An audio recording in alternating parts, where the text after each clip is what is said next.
Bonjour à toutes et à tous, on va démarrer. Merci d'être présents du coup pour ce deuxième webinaire qu'on organise avec l'outil du Clair, qu'on remercie d'ailleurs.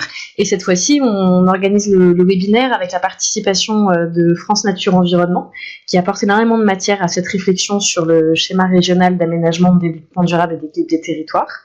Alors juste pour les modalités très pratiques, vous avez du coup le PowerPoint qui va défiler au fur et à mesure où je le ferai descendre. Vous aurez bien évidemment accès à ce support de présentation. Vous avez la liste des participants sur le côté et si vous voulez parler avec une personne en particulier, ça vous est possible en cliquant sur son nom et en activant une conversation privée. Ça permet, contrairement à dans une salle de classe, de pouvoir bavarder sans embêter tout le monde. Et sinon, surtout, le plus important, c'est la ligne de conversation collective qui vous permet du coup de faire remonter vos questions et qu'on prendra au fur et à mesure dans des temps dédiés. Pour information, le webinaire est enregistré, donc il nous faudra après nous prendre un tout petit temps pour le redécouper et le mettre en ligne, ce qui permettra aux personnes qui n'auront pas pu se connecter entre-temps de revisionner cette session de partage d'informations. Autre chose sur les aspects un peu généraux avant de rentrer dans le dur. 2 heures sur ce schéma, c'est à la fois long parce qu'un format webinaire c'est pas toujours évident à suivre derrière un ordinateur, ça reste quand même court dans la mesure où c'est un sujet assez complexe, donc j'espère que ça ne générera pas trop de frustration, c'est pas du tout l'objectif, on est sur un objectif assez général de partage de grands enjeux sur ce schéma-là. Notamment parce que les associations vont y être, vont pouvoir y contribuer.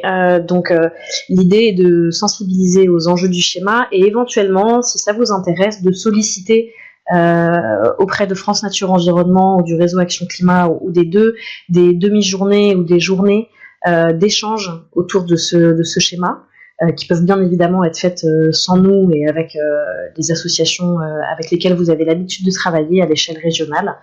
Pour exemple, nous avons réalisé ça avec France Nature Environnement la semaine dernière à Strasbourg, avec tout un tas d'associations du Grand Est qui se sont réunies sur une journée entière, avec une matinée où nous étions effectivement là avec la région et le Césaire pour aborder un peu toutes les modalités d'élaboration du SRADET, et une après-midi où les associations locales ont pu échanger entre elles sur les positionnements à avoir par rapport à la région et la manière de s'organiser entre elles. Voilà, je crois que j'ai un petit peu fait le tour du cadre général de présentation, à pouvoir rentrer dans le dur.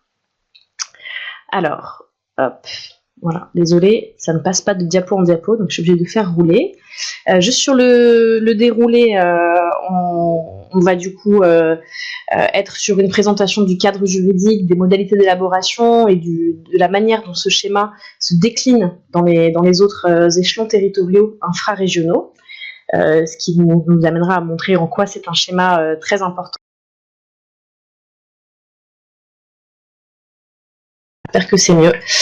On fera évidemment un tour de questions et ensuite on reviendra un peu plus précisément sur des enjeux de notre point de vue en tant qu'association de protection de la nature et de l'environnement, sur les modalités de concertation, des enjeux très spécifiques biodiversité qui sont assez importants et sur lesquels Maxime reviendra plus en détail, sur des enjeux de cohérence et de transversalité et sur la rehausse des ambitions. Et avant toute chose, je tenais à préciser que ce travail sur les SRADET n'est pas du tout terminé, qu'il nous reste beaucoup d'éléments à préciser, notamment sur des éléments de méthodologie et de points à apporter aux régions. Donc voilà, c'est le démarrage d'un travail qui reste encore conséquent à réaliser. Alors, qu'est-ce que c'est que ce fameux SRADET ? Encore un acronyme, me direz-vous. Alors, dans un monde idéal, on aurait un système de planification de l'aménagement du territoire qui prendrait en compte les questions d'énergie renouvelable, les questions de mobilité et de transport, les questions de biodiversité, de trame verte et bleue, et les enjeux de déchets, d'économie circulaire. le tout élaboré de manière concertée avec les associations, les acteurs des territoires qui se réuniraient autour de la table et pourraient élaborer ensemble cette problématique d'aménagement du territoire. C'est la théorie qui a effectivement été mise en place par la loi NOTRe en l'été 2015, en août 2015, avec des ordonnances qui sont venues préciser en 2016, qui du coup a mis en place ce nouveau schéma qui englobe en fait des schémas un peu préexistants. On va revenir un petit peu dessus. Ça c'est la théorie. Maintenant, on devrait pouvoir avoir un schéma qui mélange toutes les thématiques pour pouvoir avoir une vision globale et transversale de l'aménagement du territoire. On va revenir plus précisément du coup sur ce que ça soulève comme question pour nous en matière de protection de l'environnement notamment. Alors on vous a mis des petits schémas qui sont dans une publication qui arrivera très prochainement. Alors donc vous voyez dans les lignes au-dessus, vous voyez le schéma, le carré du milieu représente donc ce fameux SRADET, qui inclut des schémas que vous connaissez très certainement, qui existaient déjà auparavant, le schéma régional de cohérence écologique, SRCE, le schéma régional climat et énergie, SRCAE, le schéma d'intermodalité, l'ancien plan régional déchets, et tout un tas d'autres thématiques sur lesquelles Maxime reviendra plus précisément juste après. Ce schéma est élaboré par les conseils régionaux. Il va être élaboré pour le 17 juillet 2019 et il doit surtout prendre en compte à la fois la stratégie nationale bas carbone qui est élaborée par l'État et qui fixe les budgets CO2 de la France. Il doit prendre en compte aussi la programmation pluriannuelle de l'énergie ainsi que les orientations nationales tram vert et bleu. Et surtout, il va se décliner dans les territoires. Pareil, on reviendra plus précisément sur la manière dont ça se décline. Au niveau des schémas de cohérence territoriaux, des plans climat et énergie territoriaux et des plans locaux d'urbanisme intercommunaux. On va revenir en détail plus précisément, mais c'est pour vous montrer à quel point ce SRADET est vraiment le pivot de toute la question de l'aménagement du territoire, puisqu'il permet de décliner du national vers le local. Et c'est bien là un exercice très important pour les régions qui vont du coup avoir à faire un nouveau schéma englobant qui va cadrer ensuite tous les exercices de planification aux échelles locales qui, eux, ont des aspects réglementaires beaucoup plus contraignants.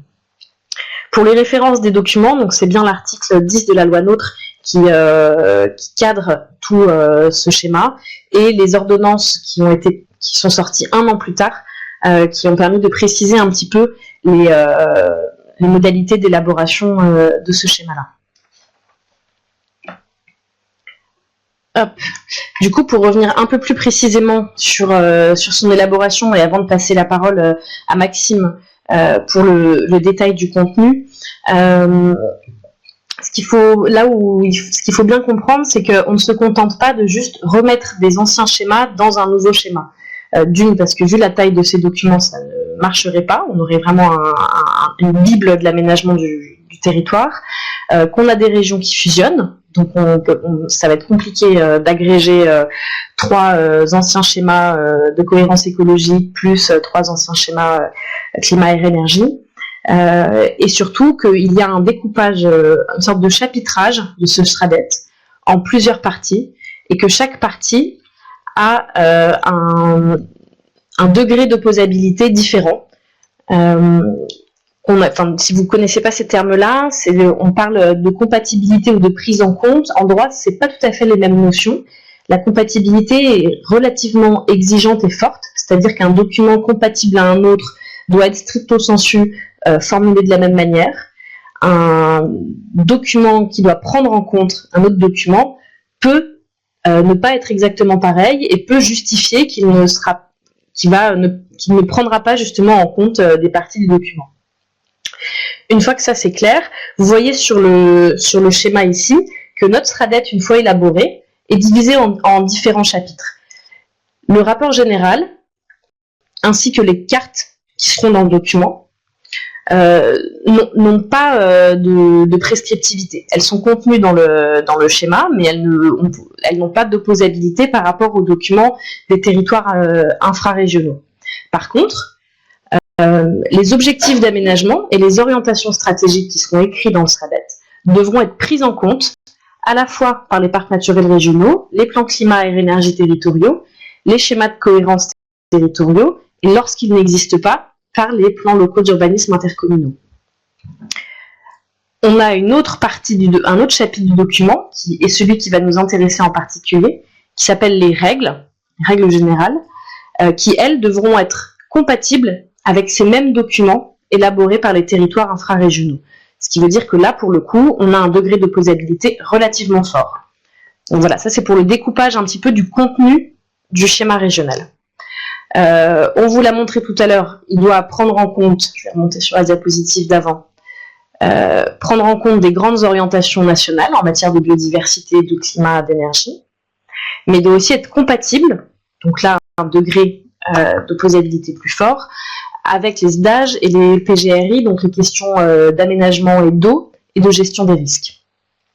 En termes d'élaboration, il doit être élaboré avec tous les territoires en fait, avec les représentants de l'État déconcentré en région, les métropoles, les conseils départementaux, les porteurs de SCOT et les intercommunalités.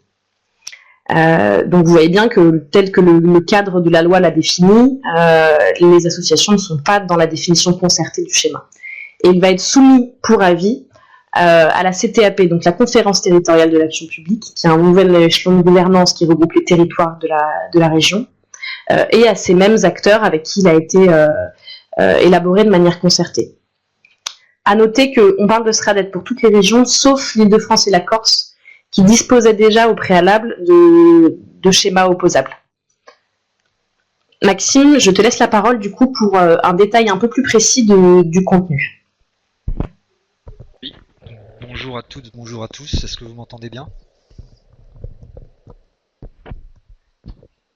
Moi, je t'entends très bien. Je te laisse peut-être te présenter parce que je suis pas sûre que tout le monde était connecté au moment où tu te présentais. Et je coupe. Oui, donc je suis Maxime Paquin, je suis chargé de mission au réseau biodiversité de France Nature Environnement et je suis basé à Strasbourg avec mes deux collègues du réseau biodiversité de FNE. Je travaille un peu sur tout ce qui est milieu naturel, donc air protégé, Natura 2000 et la trame verte et bleue. J'ai particulièrement suivi la mise en œuvre des SRCE. Et maintenant, va falloir faire l'exercice de l'intégration du SRCE dans le SRADET. Donc voilà un peu pour la présentation. Dans un premier temps, on a voulu vous refaire en 2 diapos un peu la fiche descriptive de ce fameux SRADET, donc un peu ce nouvel ovni dans la galaxie des schémas. Donc pour rappeler que ça s'applique donc uniquement métropole et hors Corse, hors Île-de-France comme Charlotte vous l'a présenté, qu'il faut qu'il soit approuvé dans ces régions d'ici juillet 2019, qu'il est structuré avec un bloc contenant des objectifs et une carte indicative, des règles et des annexes. Il doit contenir des thématiques obligatoires, donc essentiellement l'égalité des territoires, les infrastructures de transport, alors à différents niveaux, donc c'est l'implantation des différents projets d'intérêt régional, le développement des transports et l'intermodalité.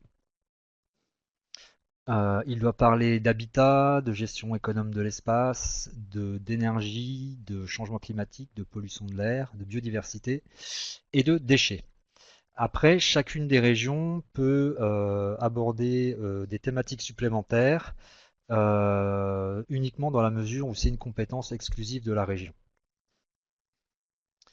Il y a un certain nombre de documents qui vont être opposables à ce SRADET. Donc c'est les schémas de cohérence territoriale, les SCOT. S'il n'y a pas de SCOT, les PLU et les cartes communales devront prendre en compte et être compatibles avec le SRADET, on verra plus tard. Les PDU, donc les plans de développement urbain, les plans climat, air, énergie, territoire, et les chartes de parcs naturels régionaux. Donc Charlotte, si tu veux bien passer à la diapo suivante, merci. Dans l'autre sens, donc les SCOT, ils doivent être compatibles avec les objectifs des SDAGE et les objectifs des plans de gestion des risques d'inondation. Donc là, Charlotte vous en a parlé un peu avant, c'était juste pour repréciser les choses. Et par contre, les SCOT doivent prendre en compte, hein, donc on est dans le niveau d'opposabilité le plus faible, un certain nombre d'éléments, donc tout ce qui est projet d'intérêt général et les opérations d'intérêt national, donc ça c'est un peu de la sémantique, mais derrière il y a des vrais projets qui ont une force juridique importante et qui peuvent impacter la biodive. Le SRADET doit aussi prendre en compte les orientations fondamentales de la ressource en eau, donc en lien avec les SDAGE, les projets de localisation des grands équipements, des infrastructures, des activités économiques importantes. Donc ça c'est un point important puisque par rapport à la trame verte et bleue, on a inversé le sens de l'opposabilité. Avant c'était tous ces équipements et ces infras qui devaient prendre en compte la trame verte et bleue. Et maintenant avec le SRADET, ça va être la TVB qui va être obligée de prendre en compte ces équipements et ces activités économiques. Autre point que le SRADET devra prendre en compte, c'est les orientations de la charte d'un parc national, les schémas de massif, la stratégie bas de carbone et les orientations nationales trame verte et bleue. Le terme exact est orientation nationale pour la préservation et la remise en bon état des continuités écologiques. Donc c'est le terme juridique. Voilà, j'ai mis trame verte et bleue entre guillemets puisque c'est quand même plus simple et c'est quand même un point important qui va peut-être permettre de cadrer un petit peu le contenu du SRADET. Donc en conclusion, on a quand même quelques régressions du droit de l'environnement donc par rapport à la trame verte et bleue, comme je vous l'ai indiqué, mais il y a aussi des opportunités. Donc c'était bon, Charlotte, pour ah oui, la dia suivant. En même temps, j'essaye de suivre. Alors Maxime, t'embête pas, on fera une pause juste après pour les questions. Oui, oui. D'accord, ok. Je regardais quand même s'il n'y avait pas de souci de son ou si c'était compréhensible pour tout le monde. On vous a remis un petit tableau que nous a présenté la représentante du conseil régional de la région Grand Est lors de la journée à Strasbourg, qui permet de dire un petit peu ce que peut faire et pas faire le SRADET. Donc en termes d'aménagement, c'est un peu ce que disait Charlotte, on a une vision macro de ce qu'on va pouvoir faire en termes d'aménagement à l'échelle de la région. Avec des règles et des recommandations, on va pouvoir être vraiment ambitieux. Et là, ça va être quelle ambition se donne la région en termes d'aménagement par rapport au SRADET. Donc là, c'est un positionnement politique du conseil exécutif de la région à avoir ou à influencer pour nous Vasso, lorsque c'est encore possible. Et par contre, le SRADET ne s'occupe pas d'occupation du sol comme un PLU, donc il ne peut pas dire telle parcelle est en N et en A et en U, donc zone naturelle, urbanisable ou agricole. Donc ça c'est pas possible au niveau du SRADET d'en arriver à cette précision-là. En ce qui concerne les transports, donc je le disais, c'est des thématiques obligatoires et donc clairement indiqué dans la loi que on va pouvoir indiquer l'emplacement des projets d'infrastructures de transport d'intérêt régional. Alors l'intérêt régional, je ne sais pas quelle est la définition précise. Je ne sais pas s'il y en a une indiquée qui existe, mais ça peut être un peu flou et ça peut poser un certain nombre de problèmes, surtout si au niveau régional il y a des pressions pour que chaque commune ou communauté d'agglo fasse son contournement, son projet routier, son autoroute. Enfin bon, voilà. Je pense qu'il faut que les assos soient vigilantes sur ce point-là parce qu'en matière d'infra de transport, on peut vite retomber dans la liste à l'après-vert de tous les projets qu'on veut plus en termes d'aménagement routier ou autoroutier.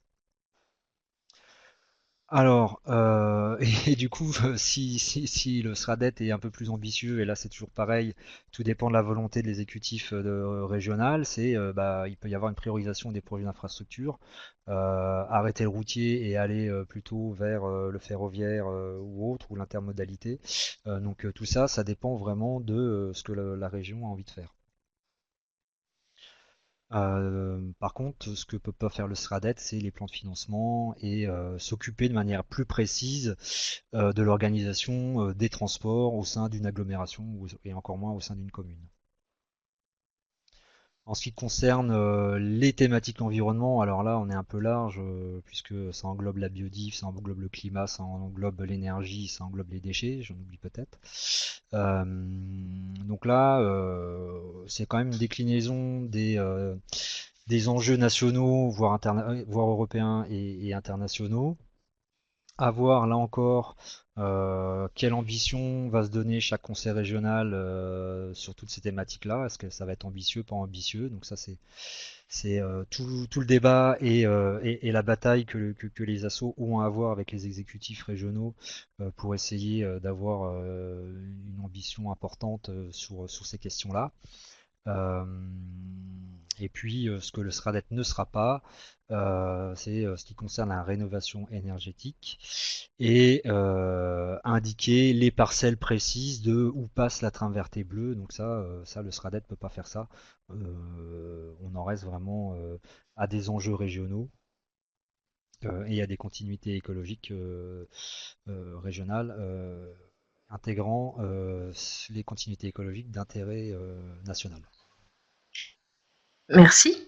Voilà, Merci beaucoup. Charlotte. On pensait faire ici un petit temps de questions, donc on va pouvoir remonter sur les diapositives au gré des questions.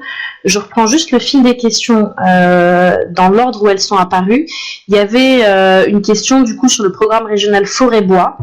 Et tu me corriges, Maxime, si je me trompe, mais pour moi, le programme régional Forêt-Bois, c'est à la région de décider ce qu'elle en fait.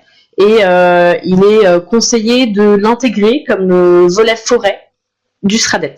Mais il n'y a pas de lien, que je sache, d'opposabilité entre ce programme et le schéma régional. Alors, il y a quand même dans les cartons un projet de texte qui dirait que les SRADET devront prendre en compte ces programmes régionaux forêt-bois, ce qui pose plein de soucis. On va peut-être pas les lister là, mais voilà, c'est un projet de texte. Alors je sais pas où il en est maintenant avec ce nouveau gouvernement, mais c'est assez inquiétant puisque grosso modo ce plan régional forêt-bois s'imposerait à plein de schémas au niveau régional voire départemental. Et ça pose plein de questions environnementales, surtout que leur contenu vise quand même à intensifier la récolte de bois, notamment dans des zones qui étaient pas trop exploitées jusqu'à maintenant. Et donc ça Mais pose pour quand même l'instant, il n'est pas passé du coup ce texte. Hein. donc le sens, c'est bien le SRADET qui devrait, hein, je parle bien au conditionnel, prendre en compte ces programmes régionaux de la forêt. N'hésitez pas à redemander des précisions sur les questions, je les déroule dans l'ordre. Il y avait une question sur la conférence territoriale de l'action publique qui était abrégée dans la présentation ici par CTAP. J'ai mis un lien du coup pour que la réponse puisse se faire en direct. C'est une disposition qui existe depuis la loi MAPTAM et qui est en fait une forme de gouvernance avec le président du conseil régional, les présidents des conseils départementaux, les EPCI et qui permet du coup d'être le lieu de dialogue entre les territoires infrarégionaux et la région. Alors, la suite. Donc, toujours sur le plan régional forêt-bois. Alors, comment sont intégrés les objectifs développement durable de l'ONU? Eh ben, ils ne le sont pas directement. Le schéma régional n'a pas de lien avec du supranational. Par contre, le schéma régional, vu qu'il doit prendre en compte les ONTVB, donc les orientations nationales tram verte et bleue, la PPE, donc la programmation pluriannuelle de l'énergie, et la SNBC, la stratégie nationale bas carbone, c'est en fait le travail de l'État que de décliner les objectifs de développement durable définis à l'échelle internationale dans les cadrages nationaux et ensuite aux régions de décliner ce cadrage national à l'échelon régional. Je me complète, Maxime, n'hésite pas. Oui, c'est ça. Après, dans le cadre des discussions entre les associations et les exécutifs du conseil régional ou les équipes qui sont chargées de l'élaboration du SRADET, ces objectifs internationaux, ils peuvent aussi être rappelés en disant que, à minima, la région, elle devrait les Ouais. intégrer dans le SRADET, quoi. C'est aussi une façon de les faire intégrer, mais il n'y a pas d'obligation juridique à ce que ce type d'objectif il soit intégré obligatoirement dans le SRADET. Toujours, ça va être la volonté de la région. Sur la suite des questions, le diaporama, bien entendu, il sera mis en ligne en même temps que la vidéo du webinaire. Pour l'Île-de-France, effectivement, elle n'est pas concernée car le SDRIF avait déjà de l'opposabilité. Donc, Île-de-France et Corse, à ce titre-là, échappent à l'exercice du SRADET. Quid des enjeux agricoles, consommation et espace agricole? Les questions agricoles sont beaucoup traitées dans le schéma régional de cohérence écologique. Pardon, du coup j'ai fait bouger la diapositive. Hop, je reviens dessus. Dans les SRCE, il y a tout un tas de questions sur les espaces agricoles. Et il y a un lien à faire avec les modalités de financement qui se retrouvent pour beaucoup dans les financements européens liés aux enjeux de la ruralité et de l'agriculture qui viennent alimenter le financement du programme, des objectifs et des orientations du SRADET. Maxime, si tu veux préciser. Oui, alors l'entrée consommation d'espace agricole, il est dans la thématique obligatoire globale de gestion économe de l'espace qui est fixée par la loi. Donc c'est pas un volet spécifique espace agricole, c'est la consommation d'espace de manière générale, mais du coup sont inclus les espaces agricoles a fortiori. Mais c'est vrai qu'il n'y a pas ce point-là n'est pas visé directement par le cadrage juridique du. Question suivante, y a-t-il une obligation de rehausser les ambitions des SRCAE, SRCE ou à minima de ne pas faire moins bien? C'est tout l'objet de la suite de la présentation. En termes d'obligation, on ne fait pas, le cadre juridique ne fait pas référence aux anciens schémas, ne dit pas aux régions vous devez reprendre vos anciens SRCAE, SRCE et aller au-delà. Par contre, la prise en compte de la PPE, de la SNBC, des ONTVB permet de cadrer un petit peu ce travail-là en matière d'ambition, et c'est par contre tout le rôle, de notre point de vue, des associations que d'être les garants d'une rehausse des ambitions et d'une intégration au mieux possible des anciens schémas. On va en parler du coup juste après, mais il n'y a pas d'obligation. Il n'y a pas d'obligation, tout comme il n'y a pas d'obligation d'intégrer la révision des anciens schémas pour faire le nouveau schéma. Idem, Maxime, si tu veux compléter. Oui, effectivement, c'est ça. Juste dire que depuis la loi biodiversité, logiquement, il y a une non-régression du droit de l'environnement, mais s'il y a une régression de l'intégration du SRADET, l'intégration de différents schémas dans le SRADET, je suis pas sûr que ça puisse être reconnu juridiquement comme une régression du droit de l'environnement. Donc ça, c'est une interprétation, mais peut-être à faire vérifier par la décision d'un juge, mais en tout cas, il n'y a pas d'obligation pure et dure. Ce sont les documents de rang inférieur qui doivent être compatibles avec le SRADET ou le SRADET compatible avec ces documents de rang inférieur. Alors, je remets le schéma. On est bien dans une logique, un petit peu comme sur ce schéma-là. Les documents réalisés par les intercommunalités doivent prendre en compte le schéma régional, qui lui prend en compte les orientations nationales. Donc, c'est bien les documents de rang inférieur qui prennent en compte le SRADET ou sont compatibles avec certaines parties du SRADET. Parce que là, sur cette diapositive, c'est une vision très générale que vous avez, qui est un peu plus précisée ici, avec les différentes parties du SRADET qui doivent être prises en compte ou être compatibles. Donc c'est bien le travail de l'échelon des territoires qui élaborent ces documents-là, donc principalement les intercommunalités ou les parcs naturels régionaux, qui vont prendre en compte ce qui est fait par l'échelon régional. Je ne sais pas si c'est très clair pour Jean-Pierre, n'hésite pas à préciser ta question. Alors, Bruno. Et c'est bien uniquement, juste pour préciser, c'est bien uniquement les documents qui sont indiqués de rang inférieur. C'est pas tous les documents de rang inférieur. On est bien les SCOT. S'il n'y a pas de SCOT, les PDU et les cartes communales. et les PCAET et les chartes de PNR. Donc il y a plein d'autres documents de droit inférieur qui n'ont pas de lien juridique Effectivement. avec le SRADET. Bruno Ulrich, donc du Césaire Grand Est. Le plan forêt-bois est également en lien avec le... Ah oui, on n'a pas parlé de ça. Les régions ont dû élaborer, mais le travail a déjà été fait pour décembre 2016, un schéma régional de développement économique, d'internationalisation et d'innovation et d'internationalisation, je ne sais plus l'ordre, le SRDE2I. Il n'y a pas un schéma plus fort que l'autre entre le SRADET et ce fameux schéma économique. Ce sont deux schémas qui ont le même niveau, qui sont tous les deux élaborés par la région, évidemment pas par les mêmes services, et qui doivent être cohérents l'un avec l'autre. C'est ce qui sera peut-être le cas, on ne sait pas pour l'instant. Et donc du coup, la question forêt-bois est en lien avec la question de développement économique. Le SRADET doit obligatoirement recueillir l'avis du Césaire. Alors merci, parce qu'effectivement, Bruno, ce n'est pas précisé dans la diapositive. D'accord, il faudra qu'on précise. Ensuite, le Césaire Grand Est propose dans son projet d'avis de retenir les 5 finalités. Ah oui, donc ça c'est pour répondre à la question tout à l'heure sur les ODD. Les finalités les 5 finalités de développement durable, excusez-moi, comme axe de travail pour le SRADET et prendre en compte dans les critères d'évaluation.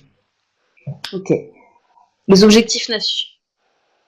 C'est intéressant parce que du coup, c'est intéressant de reprendre les 5 finalités et pas seulement les 3 piliers, économie, environnement, social, parce qu'on a des objectifs un peu plus fins sur ces sujets-là, et donc ça permet d'obliger, entre guillemets, la région à aller beaucoup plus loin que des trucs un peu généraux.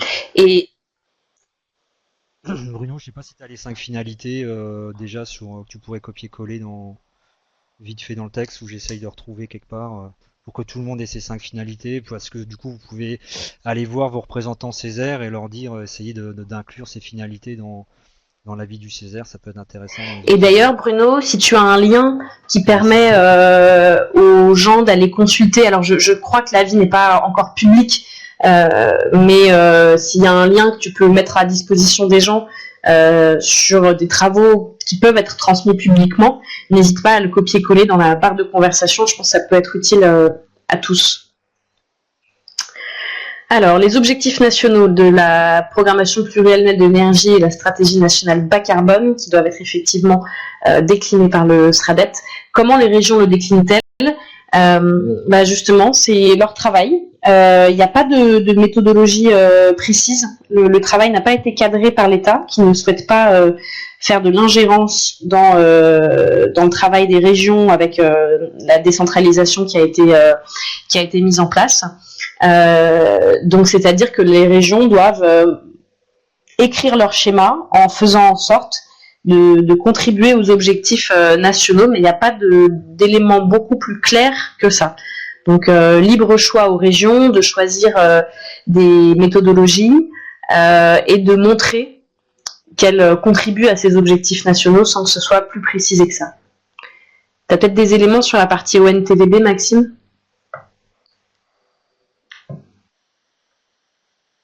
Alors les ONTVB, en fait, le souci c'est que du coup elles sont pas du tout adaptées à l'exercice du SRADET.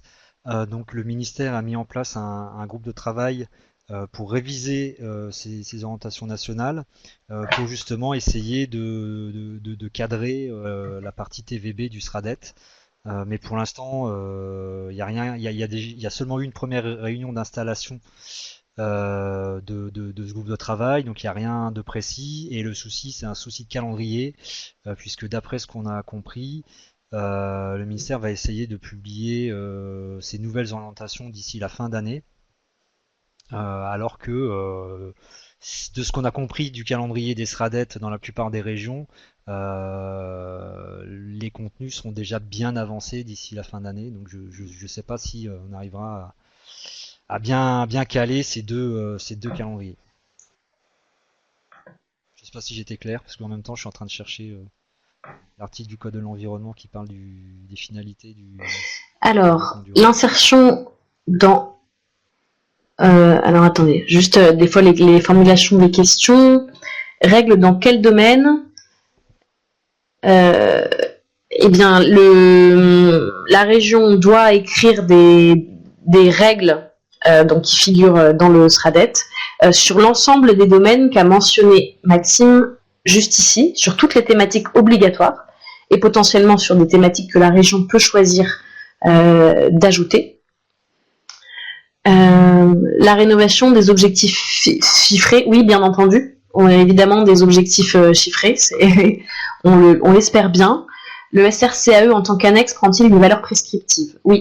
Alors, le SRCAE n'est pas du tout une annexe. Le SRCAE est intégré complètement, en grande partie au sein du SRADET, avec, comme tous les autres anciens schémas, un redécoupage avec une partie qui va dans les règles et qui devient du coup compatible pour les documents infra, une partie qui va dans les objectifs et l'orientation et qui doit être prise en compte par ces documents infra.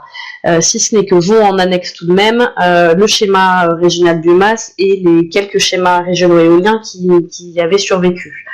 Alors c'est vrai que du coup... Et que ces annexes ne sont pas... Oui, les annexes n'ont aucune valeur prescriptive. C'est vraiment des annexes à titre informatif.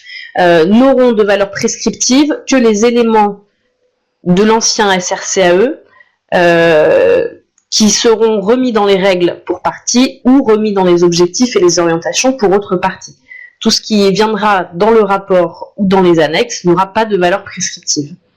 Ce qui veut dire tout de même que pour le SRCAE, qui n'avait comme valeur prescriptive qu'une prise en compte via les plans climat, c'est vrai que la partie climat air énergie du document gagne un petit peu en valeur par rapport en étant intégré dans le SRADET par rapport au SRCAE.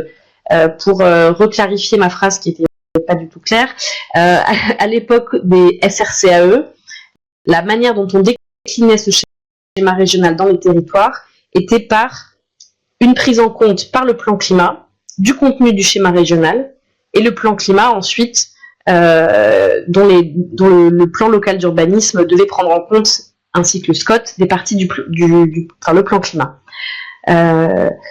Aujourd'hui, il y a un léger renforcement de ce contenu-là, puisqu'il y aura une partie qui pourra être compatible. Ce qui sera rédigé en tant que règle sera compatible avec les documents.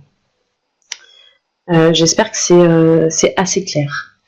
La question de l'évaluation et de la durée du SRADET.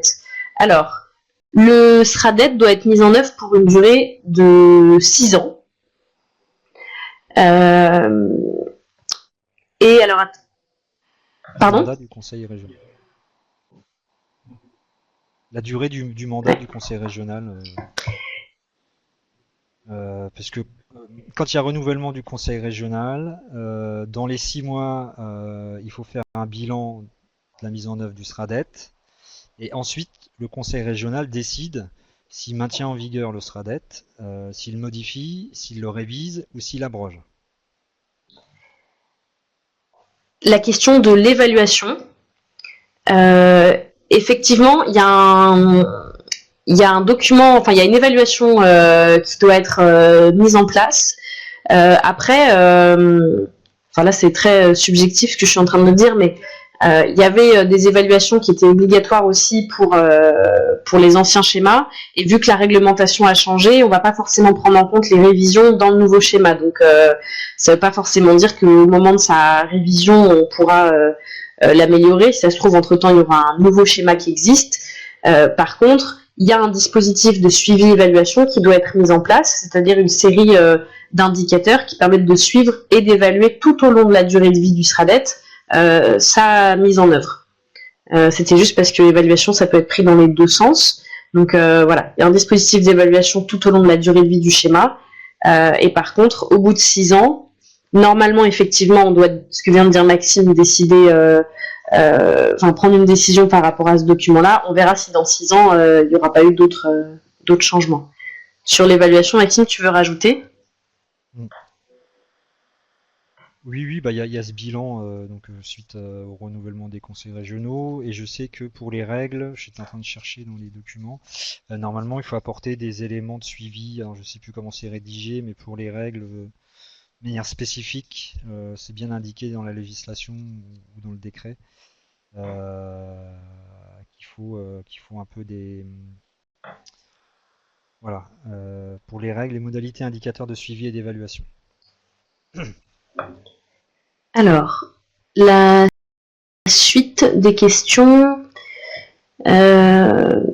Oui, effectivement, sur la question biodiversité, le problème c'est la perte de posabilité, on y revient juste après. Là, je te laisse, Maxime, sur cette question-là, de la cartographie, parce que c'est sur le volet biodiv, ça. Oui, c'est exactement ça. C'est exactement ce que dit Monsieur Fernandez. Hein. Effectivement, on passe d'une cartographie de la trame verte et bleue qui était au 100 millième dans les SRCE à une cartographie indicative au 150 millième dans les SRADET. Et on va revenir plus précisément sur cette régression pour la partie biodiversité du schéma. Maxime vous a donc mis les... Voilà. Et après, Vas-y. En deux temps, hein, donc c'est bien ce que je vous ai cité, c'est le grand 3 de l'article L110-1, dont j'ai mis le lien un peu plus bas, pour avoir les 5 finalités du développement durable. Alors, par rapport à l'évaluation, est-ce qu'il faut s'appuyer sur l'évaluation des anciens schémas? Est-ce qu'il y a une obligation pour les régions de rendre cette évaluation publique et disponible pour la concertation? Alors là, je ne saurais pas te répondre, faudrait que j'aille vérifier dans les textes. Il ne me semble pas avoir vu d'obligation de reprendre les anciennes évaluations pour faire la nouvelle évaluation du SRADET. Je ne crois pas que ce soit écrit en l'état. Mais je note à vérifier, à part si Maxime peut préciser ça. Et l'évaluation. Est-ce que je parle plus fort là, ça te va, Daphné? Il y a des obligations à faire des évaluations des anciens schémas, mais après de là à ce qu'il y ait une obligation pour que le SRADET les prenne en compte, voilà, ça il n'y a pas.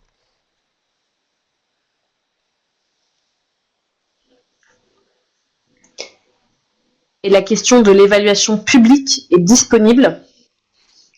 Alors, ça c'est deux choses.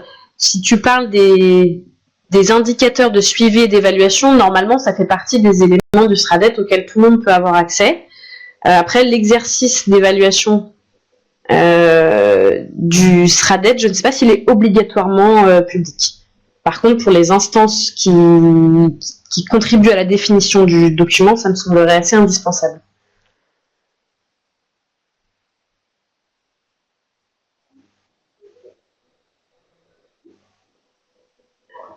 Alors, il y a quelques autres questions qui sont en train d'arriver.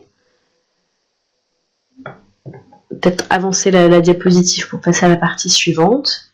Comme ça, hop. Ok.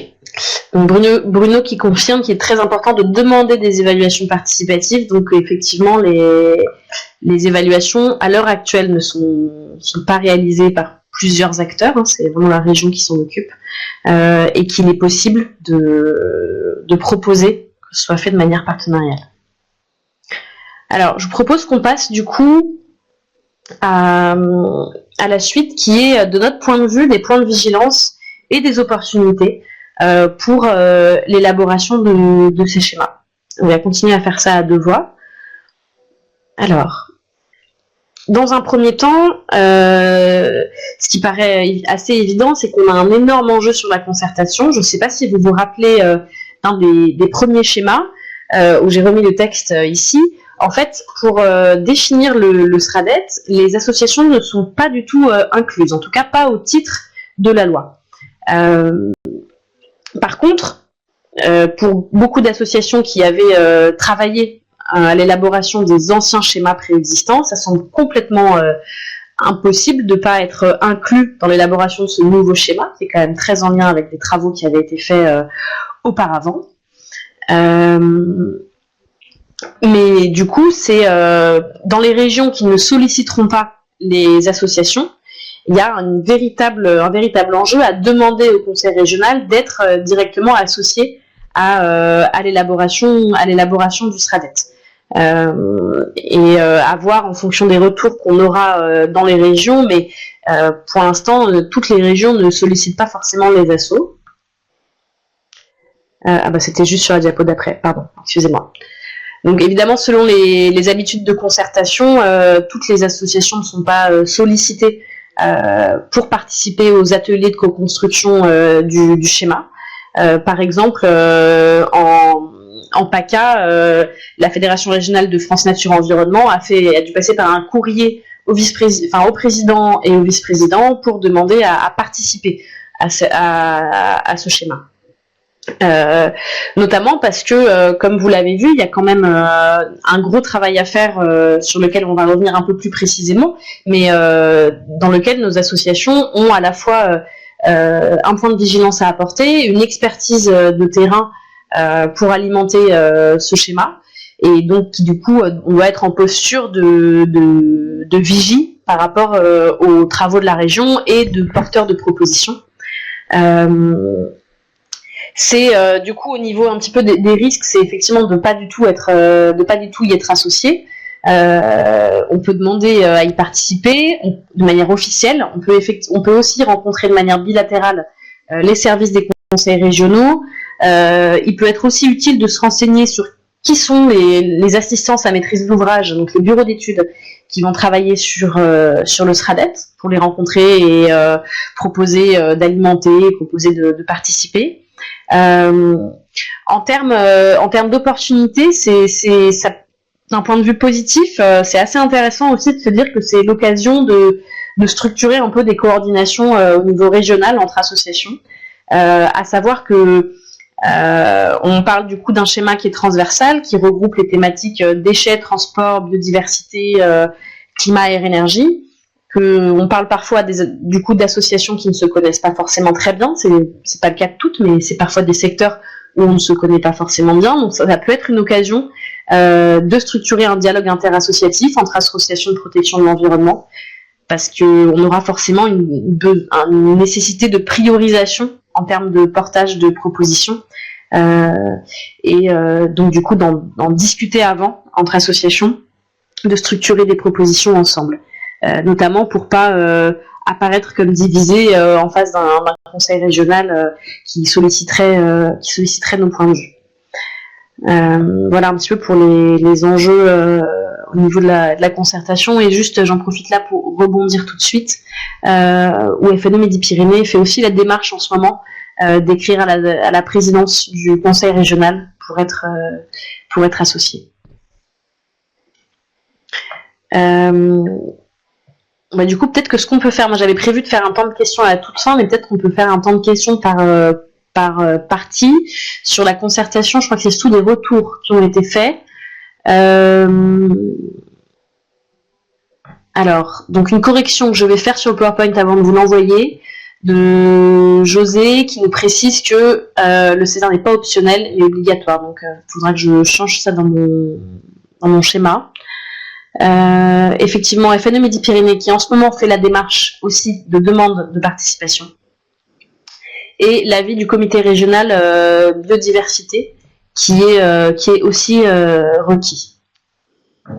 Ok. Maxime, je te laisse présenter du coup les enjeux spécifiques de la partie SRCE. D'avant sur est-ce que les évaluations des schémas antérieurs sont publiques ou pas, j'ai pas trouvé. Après, en ce qui concerne l'analyse du SRCE avant l'approbation du SRADET, normalement il devrait être communicable, vu que de toute façon, comme Bruno le dit, le comité régional biodiv donnera son avis, donc logiquement il devrait avoir cette analyse, ou sinon faut les demander de toute façon. À mon avis, faudra souvent être proactif, comme dans plein de choses, et demander les documents, demander la publication des documents pour qu'ils soient publics. Donc là, pour revenir sur le PowerPoint, ce qu'on voudrait vous présenter, c'est un peu l'exemple des points importants, points de vigilance, risques ou opportunités de l'intégration des schémas actuels dans le SRADET. Et on a pris l'exemple du SRCE. Donc pour commencer, déjà les objectifs du SRADET. Donc pour la biodiversité, ils sont fondés sur l'identification des espaces trim verts et bleus, donc les réservoirs de biodiversité et les corridors écologiques qui forment les continuités écologiques, pour reprendre la sémantique exacte juridique. Ces objectifs, ils doivent être déterminés par l'analyse des enjeux régionaux trame verte et bleue, et ils doivent être précisés pour chacune des 5 sous-trames officielles dans la trame verte et bleue, à savoir les milieux boisés, les milieux ouverts, les milieux humides, les cours d'eau, et pour les régions concernées, les milieux littoraux. Cette partie-là, en fait, c'est quand même une partie qui est issue du contenu des schémas régionaux de cohérence écologique. Donc à la fois euh, c'est bien parce qu'on va pouvoir reprendre ces parties du SRCE, avoir pour les régions, enfin les nouvelles régions qui englobent des anciennes régions, donc comment vont être agrégés les SRCE et donc les parties objectifs, les parties espace trame verte et bleu, euh, et puis surtout l'opportunité de compléter ces objectifs. Si voilà, il y avait un peu des lacunes dans les SRCE, on a une opportunité de renforcer ces objectifs sur des thématiques trame verte et bleu qui étaient mal prises en compte dans le SRCE. Et à l'inverse, le point de vigilance, c'est vérifier que eh bien, la région ne profite pas de cette intégration du SRCE dans le SRADET pour inopinément supprimer des objectifs ou minorer des objectifs qu'il y avait dans les SRCE, mais qui indisposent certaines catégories socio-professionnelles.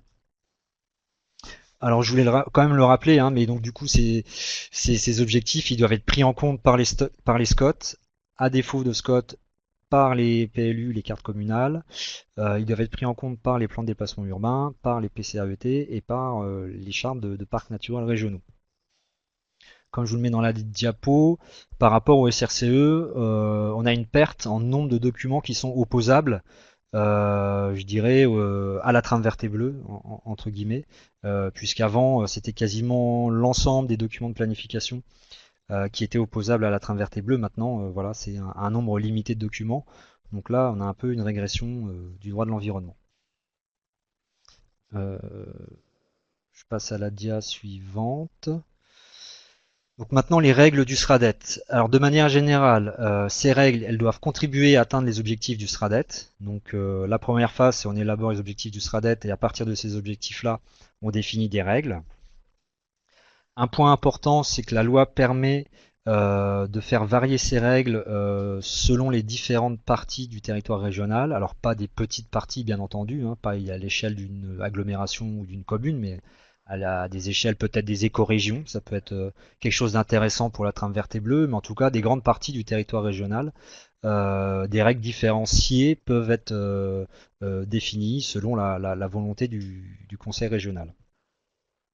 Ces règles, elles doivent comprendre des modalités de suivi et l'évaluation de leurs incidences. Hein, on en parlait tout à l'heure de est-ce qu'il y a un suivi du SRADET. Et bien pour les règles, voilà, c'est bien précisé par les textes de loi. Ces règles peuvent être assorties de documents graphiques. Alors attention, c'est des documents graphiques un peu différents de la carte synthétique. Hein. La carte synthétique, elle est obligatoire et elle n'est pas contraignante. Les règles peuvent être accompagnées de documents graphiques aussi, et il n'y a pas non plus de caractère opposable de ces documents graphiques. Autre possibilité, c'est qu'il y ait des mesures d'accompagnement pour expliciter ces règles. Euh, Ensuite, donc les documents que j'ai cités avant sont compatibles avec les règles du SRADET, hein, donc on en a déjà parlé. Donc à la fois, on a une régression du droit de l'environnement puisqu'on a une perte du nombre de documents qui sont opposables à ces règles. Par contre, c'est soi-disant la plus-value du SRADET, c'est cette notion de compatibilité, donc des règles du SRADET avec ces SCOT plus carte communale et autres documents. Sauf que avoir vraiment quelles règles, enfin le contenu des règles qui vont être écrites pour voir s'il y a véritablement une plus-value ou pas avec cette réforme territoriale.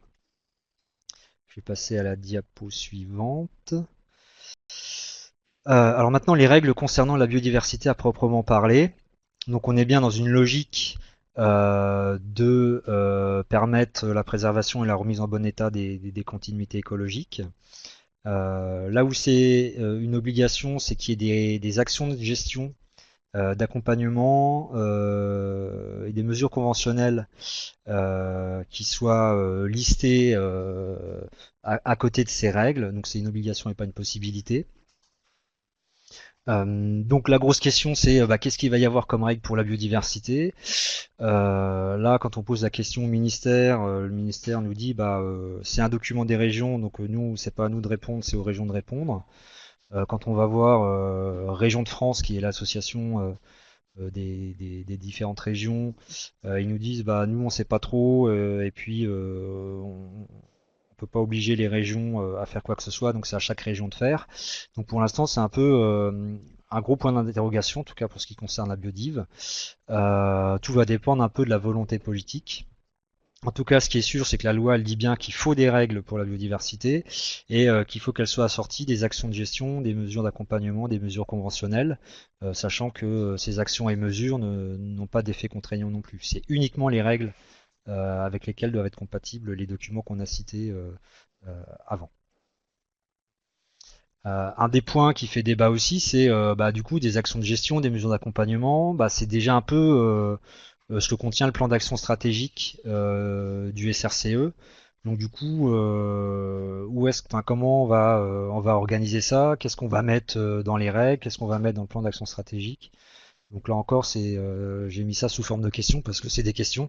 Euh, Personne ne sait y répondre et je pense que c'est au niveau de chaque SRADET qu'il va falloir réfléchir à ça et faire pression pour que les choses soient au bon endroit. Je passe à la question suivante. Donc les annexes, donc la dernière partie du SRADET. Donc je rappelle juste qu'elles ne sont pas opposables, donc elles sont juste indicatives. Et par contre, c'est au niveau des annexes qu'on va retrouver la majeure partie des différents volets qu'il y avait dans le SRCE, à savoir un diagnostic. Alors à voir après, pour les nouvelles régions, comment va être intégré et agrégé le diagnostic des 3 SRCE.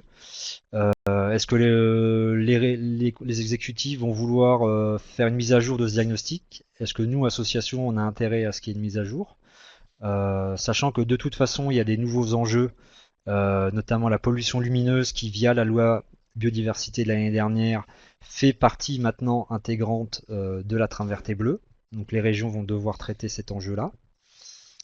Et puis à l'inverse, un point de vigilance, comme pour tout ce qui concerne le SRCE en tout cas, et sûrement d'autres sujets, c'est vraiment d'être vigilant pour éviter que il y ait des enjeux qui disparaissent voilà, lors du passage du SRCE au SRADET.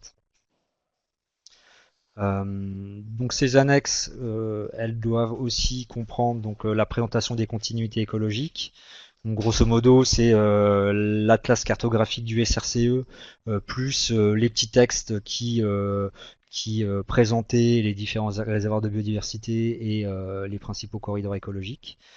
Donc là encore, à voir ce que le conseil régional va faire pour éviter qu'il y ait des réservoirs de biodiversité qui disparaissent, par exemple, parce qu'on veut faire passer un projet d'infrastructure de transport.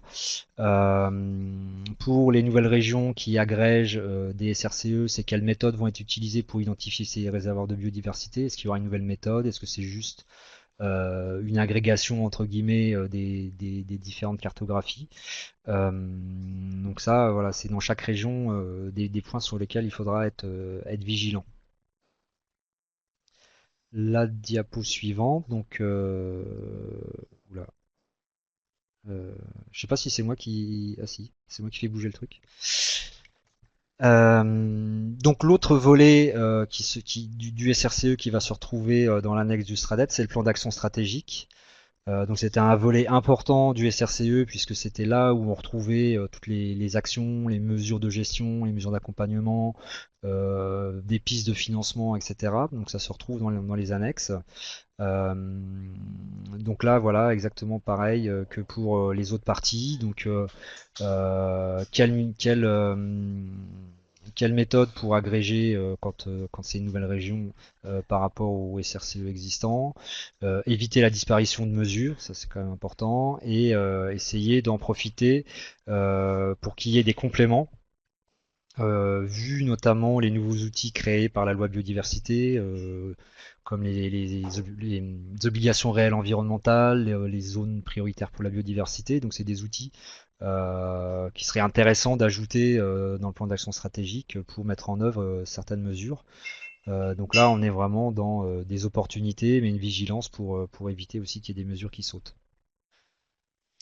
Donc voilà ce que va comprendre l'annexe du SRADET concernant la biodiversité.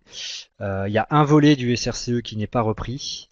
C'est justement le volet suivi, évaluation avec des indicateurs. Donc là encore, c'est une régression du droit de l'environnement. Et c'est aux assos de bien vérifier, ou en tout cas de faire du plaidoyer vis-à-vis de la région, pour que tout ce qui concerne la trame verte et bleue dans le SRADET soit bien évalué à la fin de parcours du SRADET, et que dans l'évaluation globale du SRADET, il y ait bien des choses concernant la trame verte et bleue, avec notamment la reprise d'indicateurs qui existaient ou qui étaient proposés au niveau national pour poursuivre cette politique à travers le SRCE. On va essayer de faire en sorte que les orientations nationales trame verte et bleue encadrent un peu le SRADET sur ce point-là et obligent un peu les régions à prévoir cette évaluation concernant la trame verte et bleue. Merci beaucoup Maxime. On se fait peut-être un petit temps de questions un peu sur ce sujet-là. Alors attends, je remonte un petit peu. Ah, alors attends, il y avait juste un élément d'échange qui était en lien avec juste avant les questions de concertation. En Auvergne-Rhône-Alpes, FRAPNA et FRAN ont demandé par écrit à être associés. Et d'autre part, les réunions de concertation sont organisées dans chacun des départements. On se demande s'il s'agit vraiment d'une concertation et pas seulement de réunions, collage de gommettes sur les aspects importants pour les participants. Oui, alors ça, c'est clair qu'on va pas... Enfin, on pourrait parler des heures, des modalités de concertation sur ce type de schéma. C'est toujours effectivement un petit peu le risque d'avoir un degré de co-construction qui soit faible et qui soit plus de la validation de choses qui sont déjà dans les tiroirs.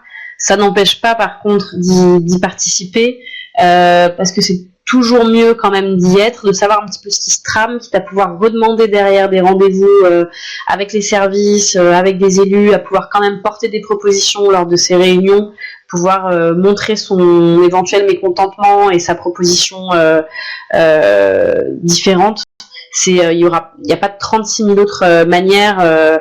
En tout cas, faut quand même saisir ces réunions-là, même si elles sont très certainement largement insuffisantes pour beaucoup.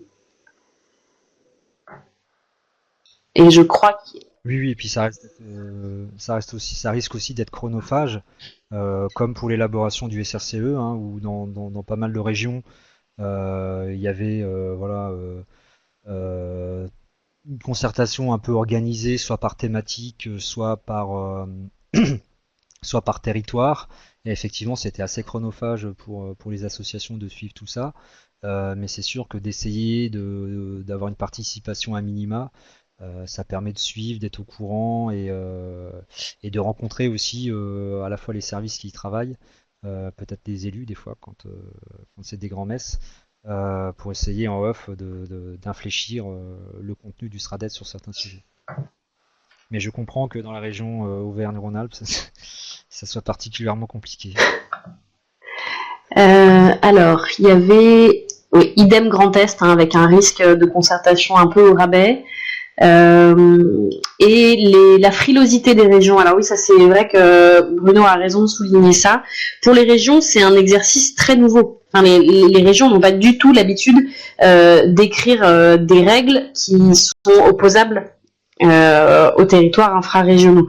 Donc c'est un exercice assez difficile pour elles, et surtout elles ont très très peur de se retrouver à faire face à du contentieux. Et du coup, ce que soulignait Bruno, c'est que les élus annoncent d'ores et déjà que la manière dont ils vont rédiger des règles, ce sera le plus léger possible pour pas prendre justement de risques. Si tu veux compléter. Non, c'est oui, ouais, non, j'ai rien de particulier à dire. C'est effectivement le gros risque et voilà. C'est pour ça que je posais la question tout à l'heure de dire est-ce que le SRADET, est-ce que le SRADET sera vraiment une plus-value pour la trame verte et bleue ou pas? Ouais. Alors, il y a encore peut-être une remarque. Est-ce qu'on a bien pris toutes les questions? En tout cas, je pense que ce qu'il faut... Alors, attendez, juste parce que du coup... Bon, on va peut-être avancer et on reprendra cette question par la suite. Sur la question de la mise en cohérence entre les secteurs, effectivement, point de vue un peu optimiste, hein, c'est une opportunité pour nous. On est tout un tas d'associations à essayer d'aller dans le même sens sur des questions de transition écologique et à avoir des approches souvent un peu sectorielles, normales, parce qu'on développe de l'expertise sur ces sujets-là. Là, on a un peu une occasion de dialoguer entre nous et de trouver des points de convergence, éventuellement de dialoguer sur des points de friction. Je pense notamment parfois à des sujets qui sont complexes à aborder entre nous sur des questions de développement d'énergie renouvelable et de préservation de la biodiversité, des questions de méthanisation et de gestion des déchets. Enfin voilà, tout un tas de sujets qu'on connaît bien dans nos associations sur lesquels on doit réaliser on doit travailler pour essayer d'accorder nos violons. Là, c'est clair que si on a affaire à des réunions avec les conseils régionaux, porter d'une seule et même voix une vision transition écologique sera assez important, d'où l'occasion de se mettre un petit peu d'accord et de structurer un plaidoyer régional. Notamment parce qu'au-delà de l'élaboration du schéma qui court de maintenant à du coup que les schémas seront approuvés en 2019, au-delà de ça, il y a les 6 années de vie du schéma, donc qui sont aussi 6 années de travail entre les associations qui travaillent à l'échelle régionale et les régions. Donc à nouveau une occasion de structurer aussi des réseaux, du travail, des modalités d'échange entre nos associations. Ce qui veut dire aussi d'autres choses pour la région, cette question de mise en cohérence entre les secteurs. Il est hors de question que les régions se contentent d'agréger les anciens schémas. On ne va pas faire une simple compilation de toutes les thématiques dans un seul et même gros document, d'autant plus qu'on a des régions qui fusionnent. On est bien là sur un document qui doit aussi permettre de réaliser de la transversalité, ce qui veut dire qu'on doit être en attente des régions de nous proposer des méthodologies de travail qui permettent de réaliser cette transversalité, d'éviter d'être que sur des réunions de co-construction qui soient sectorielles. Certes, c'est important d'être sur des approches un peu fines sur chacune des thématiques. Pour autant, à nouveau, sur des éventuels points de tension, on a vraiment besoin de pouvoir échanger et de pouvoir lever les éventuelles incohérences qui existaient auparavant entre 4 schémas qui avaient été élaborés par des services complètement différents. Ce qui veut dire aussi, pour que ce soit transversal, que dans les objectifs et les règles de ce SRADET, il faut qu'on puisse retrouver des éléments concernant le climat et la biodiversité dans à peu près toutes les thématiques des règles et des objectifs de ce schéma. Qu'on ait bien une vision qui sorte du silo auquel on a un petit peu l'habitude. Et que ce soit un document vivant, c'est-à-dire que, comme on le disait, le document va vivre pendant plusieurs années. Est-ce que le SRADET, par exemple, pourrait avoir un système de bilan annuel ou de suivi-évaluation partagée, ce que Bruno d'Alsace Nature mentionnait dans les commentaires préalables, c'est-à-dire est-ce qu'en tant qu'association, on ne peut pas proposer un système de bilan annuel, une plateforme de suivi partagée avec les associations qui nous permettent, nous, d'avoir une visibilité sur la manière dont se met en place la politique régionale pour pouvoir éventuellement la réorienter au cours de la durée de vie du document. Est-ce qu'on peut aussi, on peut aussi proposer qu'il y ait des études qui soient faites, qui permettent d'articuler ces enjeux-là. Alors là, ici, on cite la question des ABC, qui permettent du coup de concilier, en l'occurrence beaucoup les enjeux biodiversité avec les autres enjeux, mais qui permettent du coup d'avoir une approche un peu plus précise et un peu plus fine du coup à une échelle locale. c'est les atlas de la biodiversité communale, pardon pour les acronymes. Mais il pourrait y avoir un petit peu ce type de principe que le SRADET peut complètement proposer. Pour le coup, là, on n'est pas, la région peut totalement faire ça, préconiser des études ou des travaux ou des méthodologies permettant de lever un peu toutes ces questions. Je regarde juste, mais je crois qu'on avait... Je suis mise en cohérence. Non, hop. Je regarde juste s'il y a eu des questions là-dessus. Les diagnostics. Peut-être deux précisions hein, par rapport à ce que tu disais, Charlotte. Suite à la réunion qu'on a organisée à Strasbourg la semaine dernière, là, les associations de Grand Est se lancent maintenant dans la rédaction d'un document commun pour répondre à une consultation de la région. C'est une première consultation sur le début de l'élaboration du SRADET, donc c'est bien que cette journée ait participé à justement le début d'un travail interassociatif pour arriver à un document commun et essayer de peser de manière transversale sur l'ensemble des thématiques concernant ce schéma.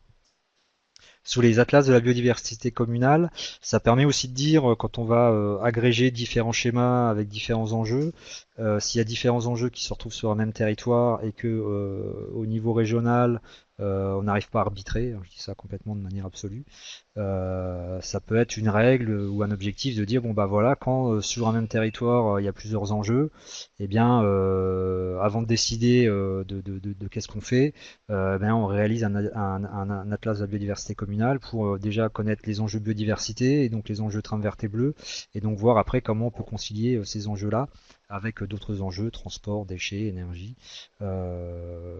déchets. Voilà, c'était l'idée de proposer cet outil qui est assez pertinent et surtout qui va être relancé par l'Agence française pour la biodiversité. Je glisse voilà, une petite annonce comme ça qu'on a déjà fait passer dans le réseau, mais en tout cas c'est un outil intéressant qui va être relancé. Alors sur autres questions qui ont pu arriver, les diagnostics vont-ils être consolidés ou seront-ils spécialisés avec les risques que cela comporte? Ne faut-il pas que le diagnostic territorial et le bilan du schéma en cours soient dans un seul et même document diagnostic? Ne faut-il pas que les enjeux dégagés du diagnostic soient intégrés dans le document?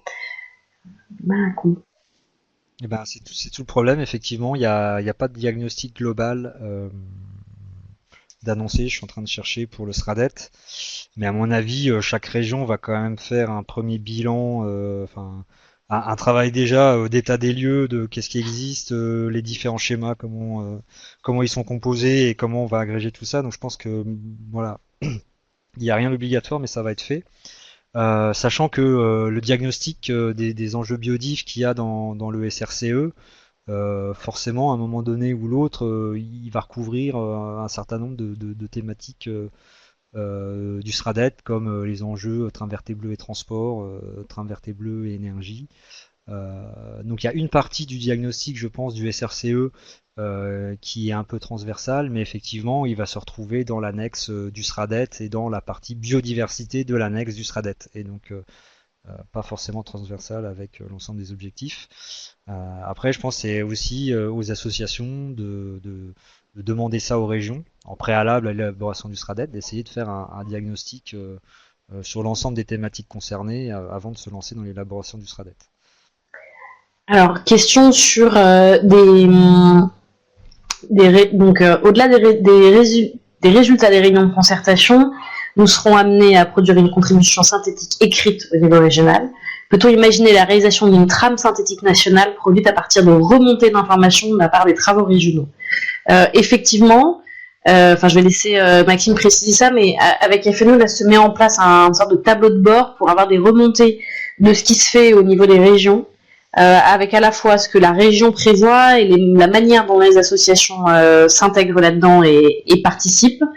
Au niveau de nos deux réseaux, on a vraiment envie de pouvoir avoir une vision la plus fine possible de ce qui se passe à l'échelle de chacune des régions, ce qui demande du travail à la fois au niveau national, mais aussi beaucoup pour vous, en tant qu'association au niveau régional, de nous transmettre ces infos-là. On sait que c'est pas toujours évident, notamment dans les assos, il y a beaucoup de bénévoles.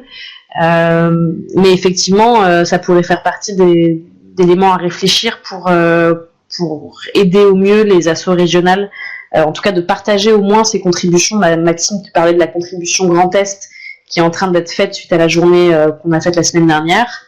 Oui, pourquoi pas, ouais. Oui, effectivement, oui. Après, essayer d'avoir une trame nationale, je ne sais pas si on y arrivera, parce qu'à mon avis, on va avoir des situations dans chaque région très différentes. Euh, et du coup, je ne sais pas si on va arriver à faire un document, un document comme ça synthétique qui répondrait à l'ensemble des contextes régionaux. Ça, je suis pas sûr. Je suis en train de vous rechercher le lien avec le tableau à renseigner sur un peu comment ça se passe dans vos régions pour l'élaboration du SRADET.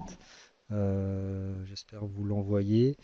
Mais par contre, qu'il y ait des éléments un peu nationaux, comme on l'a fait pour le SRCE l'année dernière, d'analyse du contenu des SRADET, oui.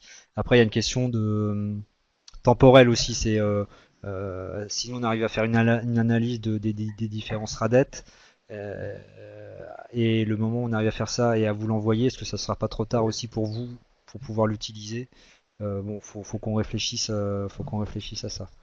Euh, voilà. Alors, à voir ce qu'a produit FNE pour les plans régionaux de déchets. Oui, on met le lien dans les diapositives un peu plus tard.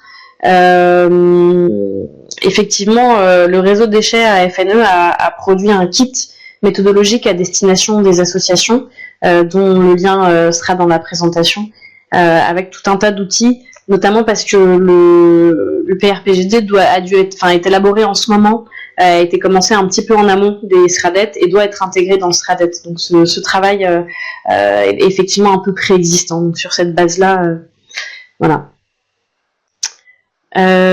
Jean-Baptiste, donc FNO national, a priori on devrait pouvoir y consacrer plus de temps en 2018. D'accord. Ah. Donc effectivement, voilà, il y a bien dans les tiroirs une envie de travailler à ça. À cette remontée d'informations des réseaux et partage d'éléments, parce que comme vous le voyez, on se pose nous-mêmes en fait beaucoup de questions sur ces schémas. Qu'est-ce qu'on peut mettre concrètement dans les règles? Comment on peut formuler ça sans aller au contentieux, mais en étant le plus ambitieux possible? Il y a encore des textes au niveau national qui peuvent sortir, donc voilà, on est sur un terrain qui est à la fois un peu opaque et un peu mouvant. Donc on a beaucoup de travail à faire pour accompagner au mieux les assos régionales. Héloïse du réseau de déchets à France Nature Environnement vous a mis le lien ici, dans la barre de discussion, sur ce fameux kit à destination des associations. Hop. Alors, je propose d'avancer un petit peu. Alors, si on est un petit peu optimiste, ah oui, alors juste, je finis sur l'onglet conversation. Il y a un lien vers un Google Doc qui vient d'être partagé, qui permet aux associations régionales de partager les informations sur les SRADET dans leur région. Les modalités d'élaboration, les choix qui seront faits, la manière dont vous vous y impliquez. Donc c'est un document collaboratif. Donc on peut prendre le schéma régional comme une vraie occasion de pousser à la hausse les ambitions régionales, et je pense qu'il faut qu'on le voit aussi comme ça, parce qu'évidemment il y a pas mal de risques, on l'a dit plus précisément sur les aspects biodiversité, parce que sur les aspects énergie-climat par rapport à l'ancien schéma on gagne en prescriptivité. Par contre, le véritable enjeu, c'est d'accélérer la transition écologique et énergétique et d'avoir des objectifs et des ambitions bien plus élevés que ce qu'on avait auparavant dans les anciens schémas régionaux. Par exemple, un des cas, c'est la question dans les cas de fusion des régions. Quand vous prenez une nouvelle région avec 3 anciennes régions dedans, le B.A.-bas, ce serait que le niveau d'ambition le plus élevé soit le niveau d'ambition le plus élevé d'une des 3 régions auparavant, et qu'on prenne pas qu'on ne fasse pas un étalonnage à la baisse par les régions qui étaient les plus faibles. il y a évidemment un enjeu pour revoir les stratégies déjà existantes, et ça, on l'a évoqué un petit peu tout à l'heure. C'est la question justement de cette évaluation des anciens schémas. Certaines régions prennent un peu le temps d'intégrer ce qui est ressorti des évaluations de leurs anciens schémas avant de créer le nouveau. C'est pas le cas de toutes les régions. Donc il y a vraiment un besoin de repartir de ce qui a été fait pour l'améliorer et aller un peu au-delà. Nous, en tant qu'association, on peut marteler, et je pense qu'on est très très légitime à ça, le fait de remettre le schéma régional dans la perspective de l'atteinte des objectifs internationaux et nationaux. Il y a les documents qui sont où la réglementation nous fournit les éléments, donc la stratégie nationale bas carbone, la loi de transition énergétique, la programmation pluriannuelle de l'énergie. J'ai mis 2 fois SNBC, mais je voulais dire orientation nationale tram verte et bleue. Et ces documents nationaux sont, eux, dans la perspective d'atteinte d'objectifs internationaux. C'est l'accord de Paris sur le climat, c'est l'objectif d'Aichi pour les questions de biodiversité. On a une légitimité à rappeler aux régions de mettre ces objectifs-là noir sur blanc dans leur SRADET, et donc pour ça d'avoir une vision à 2050, de faire un exercice de prospective, notamment dans les enjeux un peu plus chiffrés qu'on peut avoir sur le climat. Alors je sais pas si pour les personnes qui avaient suivi un peu les schémas régionaux climat et énergie, il y avait eu des exercices de comparaison qui avaient été faits une fois par l'ADEME, le ministère s'était essayé à l'exercice, Leclerc et le RAC avaient essayé aussi de faire ça. C'était quasiment impossible parce que on était sur de l'addition de choux et de carottes en raison des méthodologies très différentes qui avaient utilisé les régions pour faire leurs anciens schémas. Nous, en tant qu'association, on estime qu'on a besoin d'avoir une visibilité au niveau national pour mesurer la contribution des régions aux efforts nationaux. C'est-à-dire qu'on a besoin de pouvoir dire de pouvoir agréger ce que font toutes les régions. Ce qui veut dire avoir des choix méthodologiques relativement similaires, avoir des objectifs écrits, parce que dans certains SRCAE, il n'y a pas d'objectifs quantitatifs, donc on doit vraiment demander aux régions d'avoir des objectifs quantitatifs. Je vous ai remis les objectifs de la loi de transition énergétique que nous on doit prendre. Ah non, ça c'est les indicateurs. Les objectifs sont sur la diapositive d'après. Excusez-moi. Pardon. Hop. Ça c'est le copier-coller de la loi de transition énergétique. Hein. Mais juste pour vous donner les chiffres, si dans vos régions on vous propose des objectifs plus faibles que ça, on commence à pas être vraiment dans les clous, quoi. Donc là, par exemple, on a entendu des associations qui nous disaient qu'en Nord-Pas-de-Calais ou en PACA, ils partent sur des chiffres beaucoup plus bas, sur des objectifs chiffrés beaucoup plus bas, avec un blocage sur du développement UNR, par exemple. Donc là, on a vraiment un devoir de vigilance assez fort pour rappeler cette obligation d'objectifs chiffrés et de cohérence avec les objectifs nationaux et à la loi à utiliser comme un plancher bas. On parlait de 2050 tout à l'heure. Dans le volet climat du SRADET, donc les anciens SRCAE, il y a des trajectoires et des objectifs, donc essayer de pousser nos régions à travailler sur des visions 2050 avec des trajectoires et des jalons intermédiaires cadrés notamment sur la loi, donc avec un stop au milieu à 2020-2030 qui permet de se projeter un peu plus facilement. L'idée pour nous, en tant qu'association, c'est de pouvoir avoir une remontée des données réalisées par les régions, de pouvoir les agréger, de pouvoir avoir une visibilité, de pouvoir du coup jouer aussi sur la comparaison entre les régions, de pouvoir dire telle région s'est fixé des objectifs très ambitieux, vise la neutralité carbone ou le 100% énergie renouvelable, telle autre ne le fait pas du tout, et donc de pouvoir appuyer sur nos demandes auprès des régions et d'avoir des chiffres un peu plus précis au niveau national. Alors, attendez, je regarde, je vous remets juste la diapo ici. Et ce que je voulais un peu préciser, il y a 2 personnes ici ou 3 personnes en fait, qui sont présentes dans le webinaire.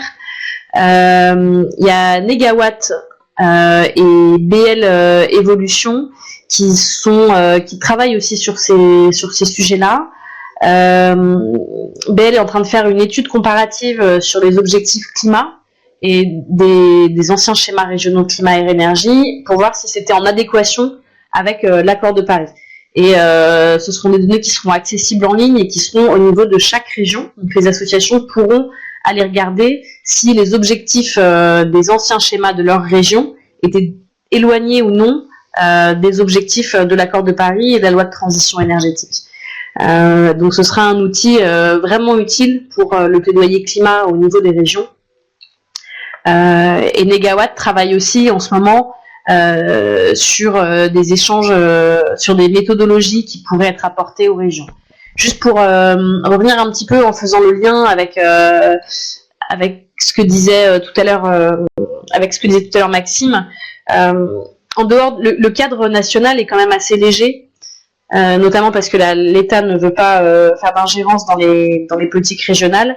Ce qui veut dire que pour les associations, on n'a pas beaucoup de moyens de cadrer nos demandes. On a les associations qui vont travailler à l'élaboration des SRADET au niveau régional pour porter justement ces messages de rehausse de l'ambition. Et l'autre moyen qu'on essaye d'utiliser, c'est de travailler avec Région de France, l'association des régions, pour leur faire part de nos attentes, de nos propositions méthodologiques, de nos demandes de rehausse de l'ambition. Donc on vous tiendra informé de ce que peut donner le travail avec Région de France et effectivement on est très preneur de remonter au niveau de vos régions sur la manière dont c'est fait et la manière dont vous travaillez avec elles. On essaiera de faire passer aussi des documents un peu plus précis sur nos attentes et de débroussailler l'aspect juridique qui n'est pas du tout évident sur comment on transcrit ça dans des règles et des objectifs de SRADET. Pour l'instant, on ne sait pas exactement encore comment on peut transcrire ça concrètement dans un document qui a une opposabilité réglementaire. Alors, je remonte un peu sur les questions. Alors, le tableau SRADET à renseigner. Vous avez le Google Doc, on en a parlé juste avant. Côté biodiversité, il y a eu un bilan des schémas régionaux de cohérence écologique qui a été fait, donc vous avez à nouveau le lien dans la barre des conversations. Le même travail que celui sur les SRADET, avec un document collaboratif sur le volet de déchets dans les régions, donc vous avez à nouveau le lien dans la barre de conversation avec le contact d'Héloïse qui coordonne au niveau déchets chez FNE. Pour l'instant, pas d'obligation de respecter cette méthode objectif 2050. Non, il n'y a pas. Enfin, le cadrage de la loi, on est sur les objectifs, la cohérence avec la loi de transition énergétique, ce qui signifie pour nous 2050 avec des jalons 2030-2020. Niveau juridique, je ne suis pas sûre qu'on pourra attaquer une région si elle prend d'autres chiffres que 2050 dans ses jalons de trajectoire. Dans les docs à prendre en compte au niveau national, pensez au prépa.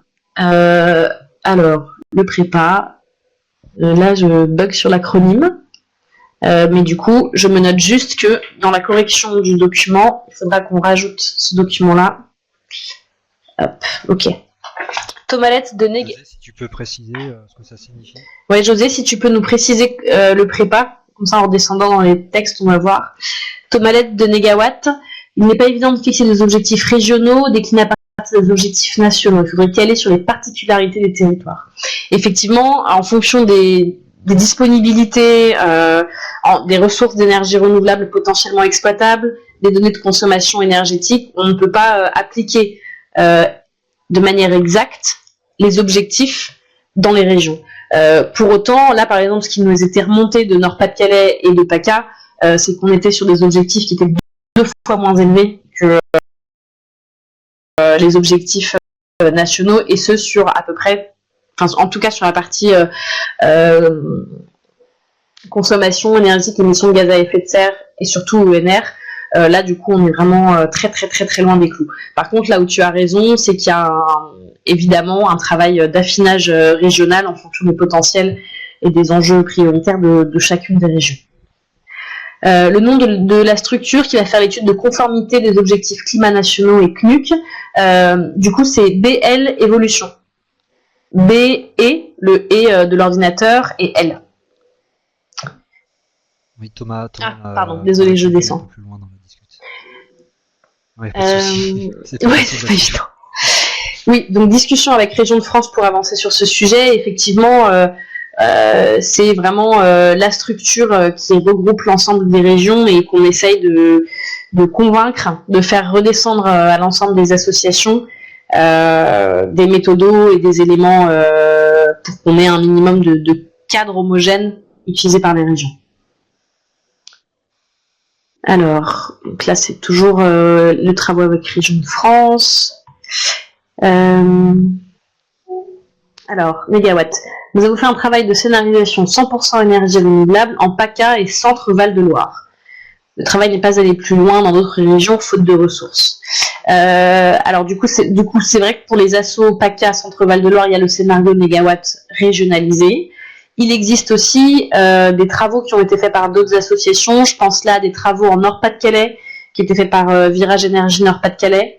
Des travaux réalisés aussi par Virage Énergie Pays de la Loire, avec des données du coup en Pays de la Loire, où c'est des associations locales qui ont travaillé sur la base des méthodos mégawatts. Le PREPA, le Plan National de Réduction des émissions de polluants atmosphériques, publié le 11 mai 2017, dont la transposition aux directives européennes va jusqu'à 2030. D'accord. Oui, la région Île-de-France, effectivement, aura du mal à être 100% ENR. On est bien évidemment d'accord sur les enjeux qui sont un peu différents région par région. Donc les virages énergie, oui, c'est des associations locales qui n'existent pas dans toutes les régions, mais qui sont notamment en Île-de-France, Centre Val-de-Loire, Pays de la Loire, qui ont fait ces travaux sur énergie et scénario type mégawatt dans les régions. Alors, je vois qu'il y a encore deux éléments qui sont en train de se mettre dans les questions. Ok. Alors, sur les déchets, donc on a remis ici le lien qu'Héloïse vous a remis. À savoir que le volet de déchets du SRADET, la partie déchets, donc qui s'appelle du coup le plan régional prévention et gestion des déchets, PRGPD de son bel acronyme, est en cours d'élaboration. Il y a un calendrier qui est un tout petit peu différent, il va être annexé au SRADET. Pour autant, l'une des grosses vigilances pour les associations, c'est que les objectifs soient reportés dans le SRADET, et qu'on n'ait pas uniquement un plan régional déchets en annexe du SRADET.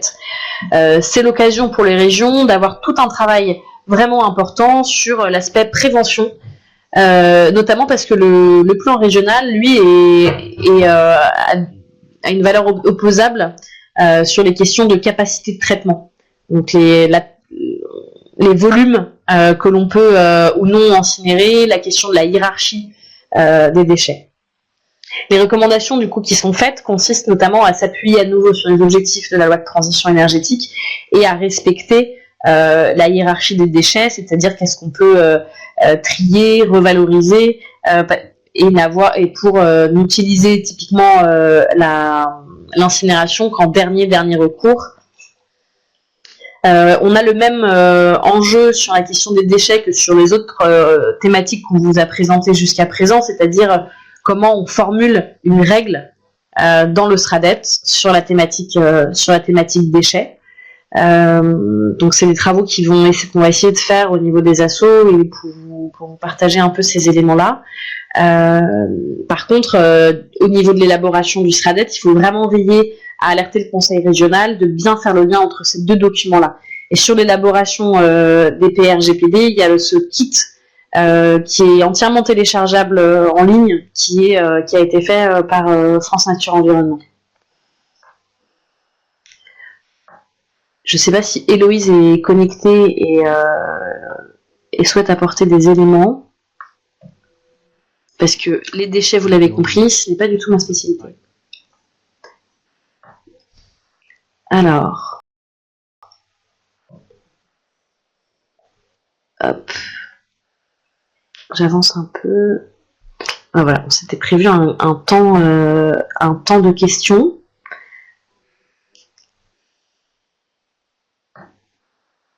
Alors, est-ce qu'il y a des questions ou des velléités d'intervention, à savoir que je peux aussi passer la parole si des personnes souhaitent faire, au-delà de questions, une intervention qui mériterait une prise de micro d'1 minute ou plus. Donc n'hésitez pas.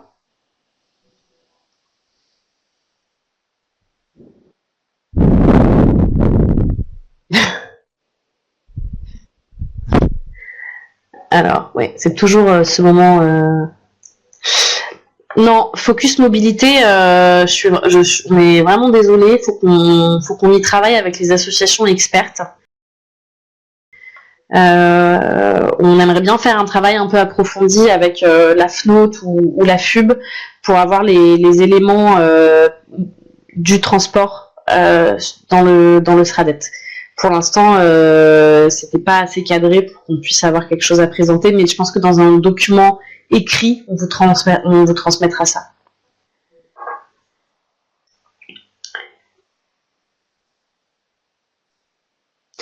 Alors, Héloïse, donc, qui s'occupe du réseau de déchets à France Nature Environnement. Je vous lis ce qu'a dit Héloïse.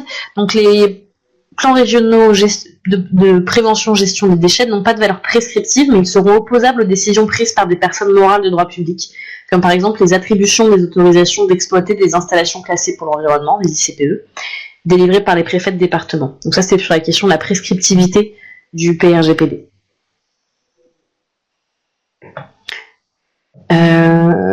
Un volet dans le cadre du... Oui. Donc le réseau transport et mobilité durable de France Nature Environnement, oui, c'est un travail qu'on va essayer de faire avec les experts transport. Donc j'ai cité la FNOT et la FUB, évidemment le réseau transport dans aussi de FNE évidemment.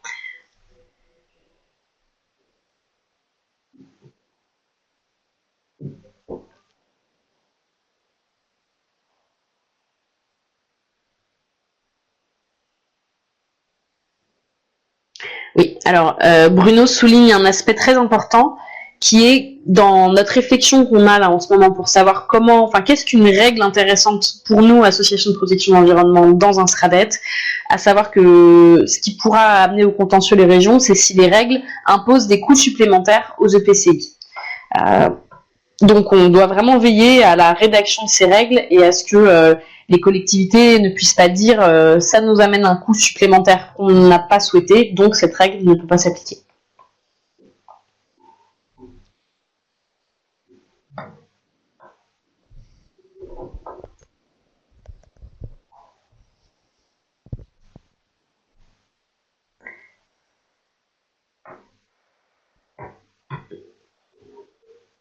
Alors, je propose qu'on se laisse 5 minutes et puis s'il n'y a pas d'autres questions... D'accord, donc possibilité que le réseau transport de France Nature Environnement se penche aussi sur la question des SRADET. Ouais. Alors je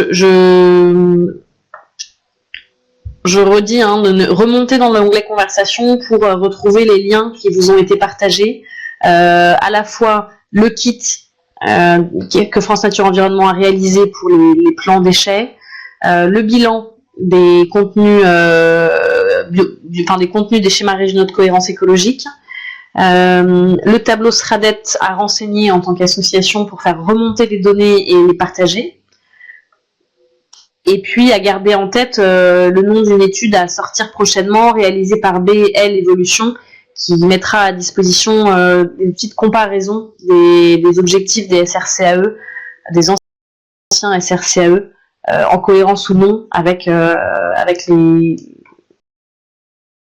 les objectifs de l'accord de Paris.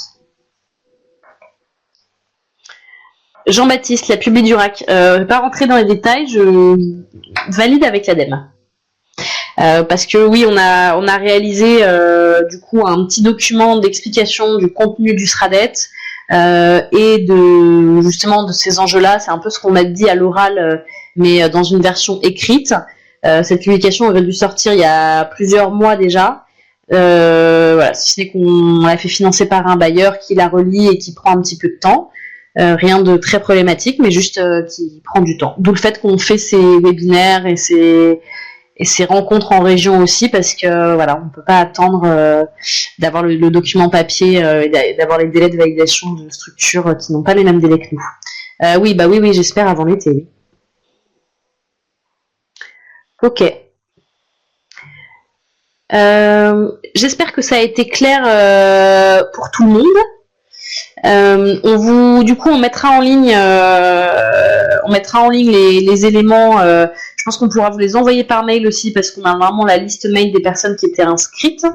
Donc on pourra vous envoyer par email les documents et puis surtout après ils seront consultables sur le site internet avec la vidéo, le PowerPoint et puis dès que la publication sortira, on vous la transmettra bien évidemment. Donc pour rappel, n'hésitez pas à nous solliciter, que ce soit au niveau du réseau Action Climat ou de France Ad Nature Environnement, si vous avez des questions ou des envies d'organiser des réunions avec vos structures et que vous sentez qu'il y a peut-être un besoin de faire venir d'autres personnes, d'autres assos. Par exemple là en Grand Est, il y a eu un mélange d'associations, des membres de différents réseaux qui ont pu, pour certaines, se rencontrer aussi pour la première fois. Donc voilà, n'hésitez pas. Alors, juste Bruno, dans le projet d'avis Césaire Grand Est, sur les transports, prioriser l'entretien des réseaux existants, mettre en place des critères pour définir ce qu'est une infrastructure d'intérêt régional. Effectivement, c'est ce que tu disais Maxime, on ne sait pas encore exactement les critères des infras d'intérêt régionaux. Eh bien, merci à ceux qui nous remercient pour le contenu et le format. On n'est pas des grands habitués des webinaires. Ah, alors, Bini Fernandez a levé la main. Alors, n'étant pas habitué au webinaire, je ne sais pas ce qu'il faut faire. Approuver. Et qu'est-ce qui se passe, Monsieur Fernandez, maintenant? C'est juste une option du webinaire que je ne connais pas.